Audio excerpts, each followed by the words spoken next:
Écoutez, on s'attendait à ça, hein. On s'attendait à ça parce que nous avions déjà déposé une plainte pour menace de disparition forcée au niveau du procureur de Dixine. Je crois qu'il a transmis le dossier aux services compétents pour mener des enquêtes. Mais on s'attendait à ça parce qu'Abdoul recevait des menaces à tout moment. C'est un cas qui est similaire à beaucoup d'autres cas. Donc d'ores et déjà, sur les lieux de déclaration que j'ai reçues de part et d'autre de sa famille, du voisinage, nous conduit à exclure toute hypothèse en fait de banditisme. Hein.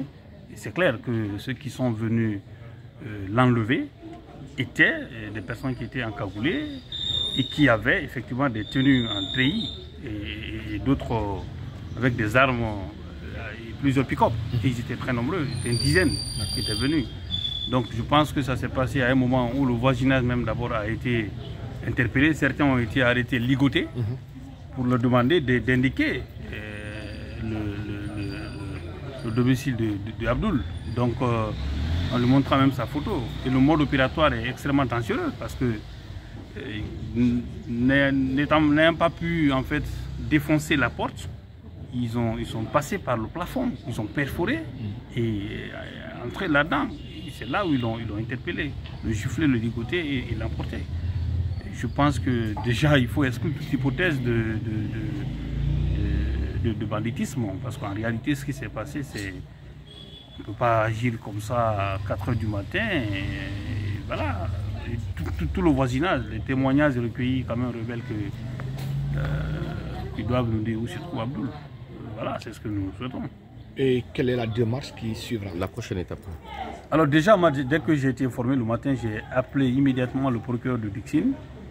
De ce que j'ai pu comprendre de ma communication avec lui, il n'était pas informé de ça, il était surpris de cette situation. Je lui ai dit qu'arrivé sur les lieux, je vais recueillir plus d'informations et puis le remonter à ce niveau. Après, nous allons nous rendre dans les différents services de gendarmerie et de police.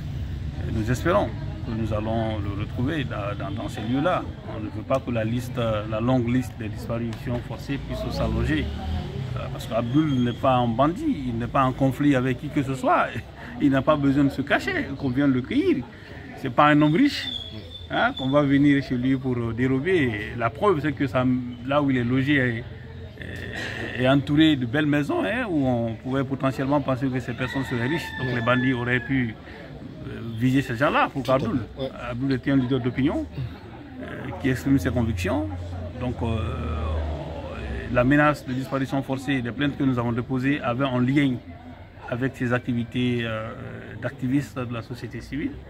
Et bien entendu, si la menace est mise en exécution, et voilà, nous interpellons les autorités de prendre les responsabilités afin qu'Abdoul puisse retrouver sa famille ou qu'on le présente à un service de gendarmerie et pour qu'on puisse effectivement le notifier, c'est pourquoi il est poursuivi. Je pense que dans un état de droit, c'est le minimum qu'on puisse faire. Donc, le plus important pour nous, c'est de savoir où Abdoul se trouve. Voilà. D'accord.